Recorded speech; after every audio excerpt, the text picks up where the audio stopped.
The air in the dimly lit room carried the scent of old books and wilted flowers, a quiet reminder of time slipping away. Eleanor sat across from me, her frail hands wrapped around a warm ceramic teacup, as if drawing comfort from its heat. I had come to know Eleanor well over the years. She was careful, deliberate with her words, never one to rush into a story. But tonight, something was different. There was hesitation in her eyes, a weight on her shoulders that she seemed unsure she could bear. "You asked me once," Eleanor finally murmured, her voice quieter than usual, "what happened to Jack after he left here?"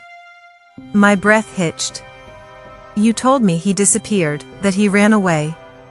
She exhaled sharply, shaking her head. "I did," she admitted. "But that wasn't the truth." The room suddenly felt smaller, the air heavier.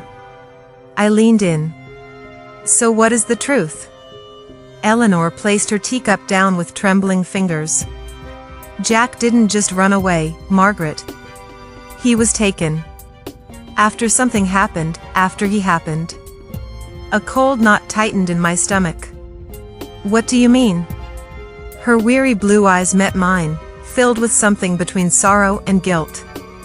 "When they send kids to juvie, you know what happens to them. You know what those places do to boys like Jack." I swallowed hard. I had heard the stories, the abuse, the violence, the way children either came out broken or came out dangerous. Eleanor's voice trembled. "He was just a boy." But they didn't see a boy. They saw something they could mold, or destroy. My hands clenched in my lap. "And?" She hesitated, then forced the words out. "Jack killed someone in there." The air left my lungs. A slow, creeping chill spread through me. "Who?" Eleanor's lips parted, but for a moment, no words came. Then, finally, there was a man there. Older, bigger. He wasn't a kid, not anymore. He hurt them, Margaret.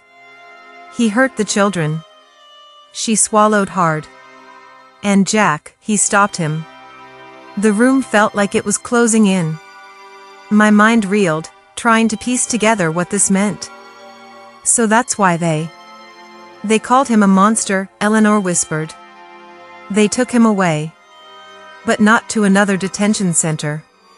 No, they sent him somewhere worse. Somewhere meant for people who couldn't be saved." I could barely breathe. "A psychiatric hospital," I murmured. Eleanor nodded, her voice breaking. "A mental hospital." A heavy silence settled between us, thick with the weight of things neither of us could undo.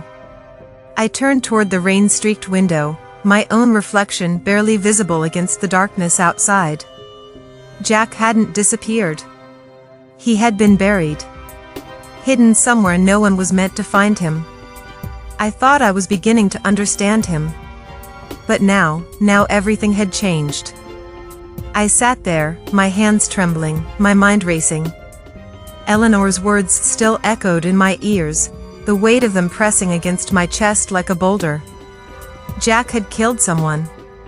A child, no older than he was, lost to the cruelty of a place meant to reform but only served to break. I tried to picture him, young, fragile, just a boy. Not a monster, not a criminal.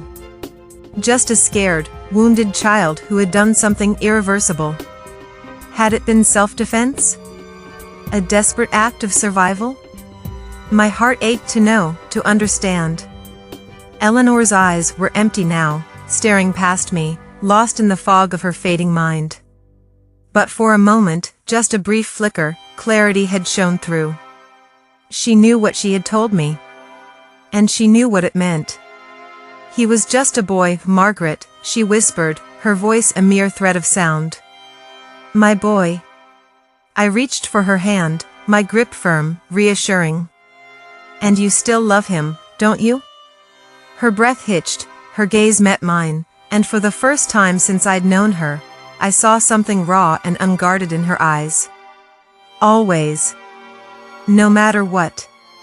Tears welled in my own eyes, but I blinked them away.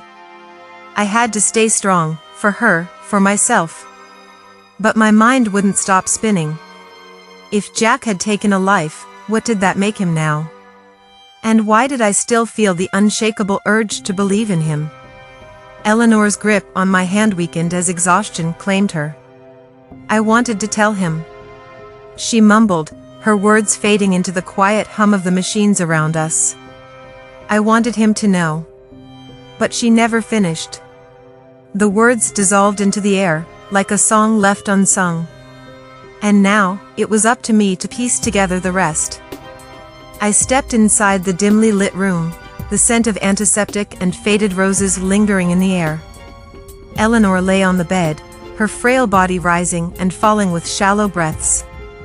Her eyes fluttered open as if she sensed me, as if she knew I had come.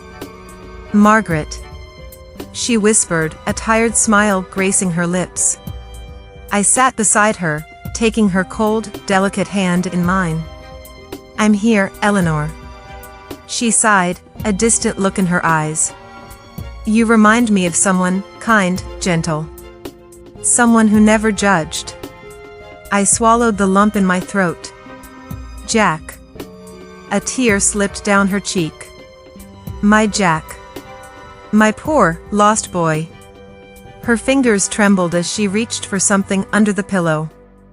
A small, tattered photograph, Jack as a child, no older than 10, standing beside a man whose grip on his shoulder seemed too tight. The sadness in the boy's eyes was unbearable. "He was never a monster," Eleanor murmured.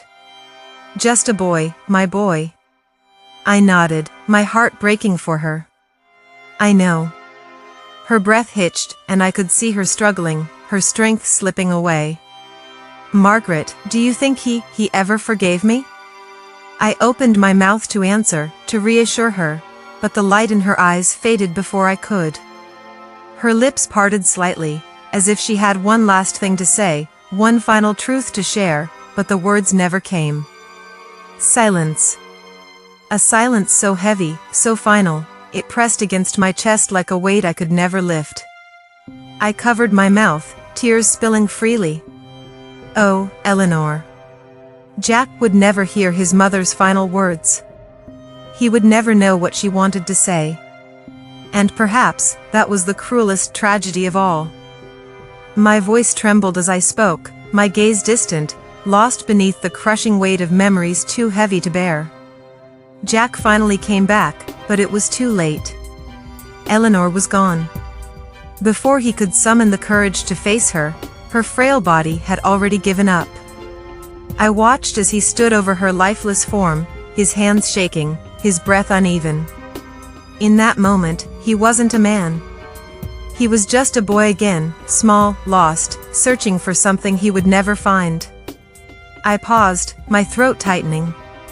He reached out, hesitated, then finally took her cold, delicate hand in his.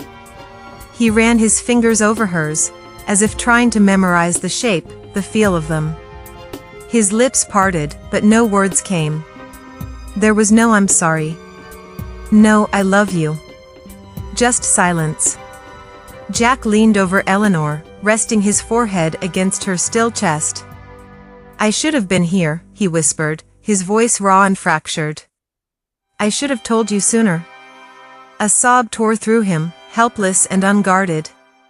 His fingers clutched at the fabric of her nightgown, as if he could pull back time, as if he could erase the years of distance, of fear, of all the unspoken words between them. But she was gone. And Jack Harlow, the wandering shadow, was left with nothing but regret. I swallowed the ache rising in my chest. That was the moment he lost something he could never replace. Not his freedom. Not his innocence. But the one thing that had tethered him to any warmth in this world. And with it, the last lullaby was never sung. Her voice faded, and in the thick silence that followed, Eleanor's absence was deafening. Somewhere, in the vast shadows of this world, Jack Harlow still wandered. Searching. Running. Carrying the ghost of a lullaby that would never be finished. And deep down, I knew he would never stop hearing it.